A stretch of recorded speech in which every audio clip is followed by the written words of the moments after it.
विधानसभा निवडणुकीनंतर शिवसेना उद्धव बाळासाहेब ठाकरे पक्षानं स्थानिक स्वराज्य संस्थांच्या निवडणुका स्वबळावर लढवाव्यात अशी मागणी शिवसैनिक करतात। विधानसभा निवडणुकीत महाविकास आघाडीनं जागा दिल्याने ही नाराजी आहे, त्यामुळे आगामी निवडणुका स्वबळावर की आघाडीत लढवाव्यात याबाबत संभ्रम आहे, असं सचिन अहिर म्हणाले।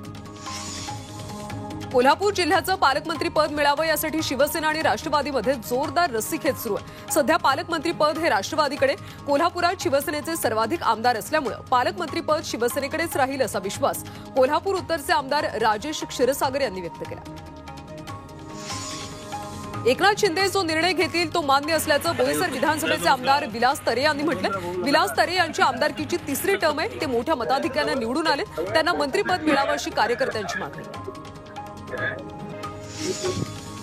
रोहित पवारांनी शपथविधीवरून महायुतीला डिवचलंय। महायुतीला बहुमत मिळाल्यानंतर 26 तारखेला सरकार स्थापन होणं गरजेचं होतं, मात्र लग्नाची तारीख जवळ आणि नवरदेव हुंड्यासाठी रुसला अशी टीका रोहित पवारांनी। 222 पेक्षा जास्त आमदार श्रीगोंदा मतदारसंघाचे अपक्ष उमेदवार राहुल जगताप यांनी अजित पवारांची भेट घेतली।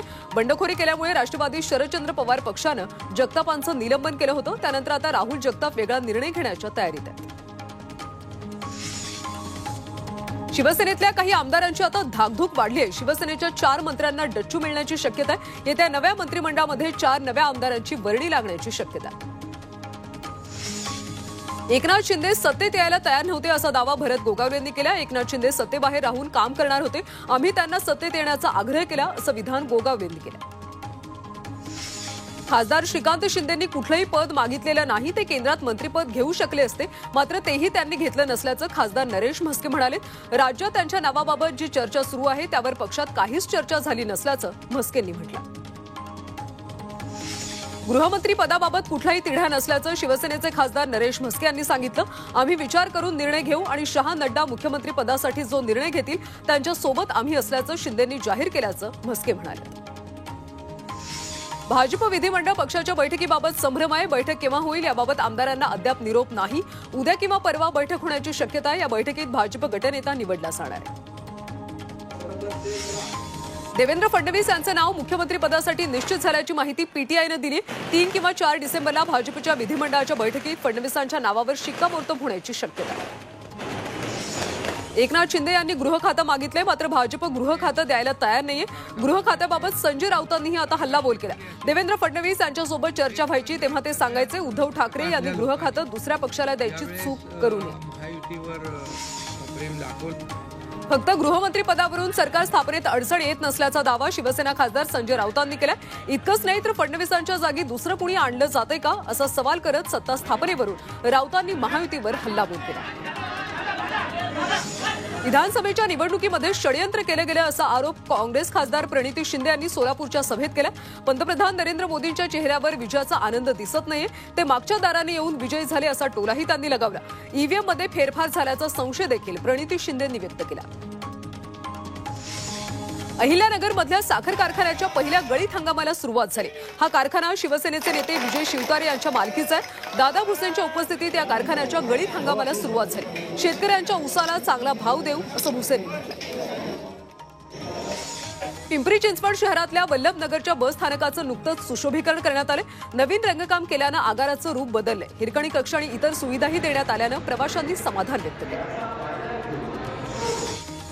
नागरिकांमध्ये आकाश निरीक्षणाची आवड निर्माण करण्यासाठी पिंपरी चिंचवड इथं खगोल संमेलनाचं आयोजन करण्यात आलं। मराठी खगोल अभ्यासक मंडळ आणि तारांगण यांच्या वतीनं 14 आणि 15 डिसेंबरला याचं आयोजन केलं। या संमेलनात विविध विषयांवर परिसंवाद होणार आहे। महाबळेश्वर गिरिस्थान नगर परिषदेनं शहरात सर्वत्र डिजिटल बोर्ड बसवले। शासनाच्या विविध योजनांची माहिती यातून नागरिकांना दिली जाते। हिंगोली जिल्ह्याला नव्यानं शासकीय वैद्यकीय महाविद्यालय मंजूर झाले। या महाविद्यालयामध्ये प्रवेश प्रक्रिया पार पडली। आता केंद्राच्या एजन्सीमार्फत महाविद्यालयासाठी अद्ययावत अशी इमारत उभारली जाणार आहे। यामध्ये 430 खाटांचं रुग्णालय सुरू होणार। कोल्हापूर विमानतळाच्या धावपट्टीसाठी उर्वरित भूसंपादनाची प्रक्रिया येत्या 8 दिवसात सुरू होणार आहे। विमानतळाच्या विस्तारीकरणासाठी 64 एकर अतिरिक्त जमिनीची आवश्यकता होती, त्यापैकी 32 एकर जमिनीचं संपादन झालं। सिडकोनं 1.5 महिन्यांपूर्वी 26,000 घरांच्या विक्रीसाठी महागृहनिर्माण योजना आणली होती, मात्र घरांच्या किमती जाहीर न केल्यानं ग्राहकांमध्ये संभ्रम आहे। 26,000 घरांसाठी 94,000 अर्ज सिडकोला प्राप्त झाले। म्हाडा मुंबई महानगर क्षेत्रामध्ये तब्बल 8 लाख घरं उभारण्यात येणार आहेत. नीती आयोगाच्या मदतीनं म्हाडाची जोरदार तयारी सुरू आहे. 2030 पर्यंत 8 लाख घरं उभारण्याचं म्हाडाचं उद्दिष्ट आहे.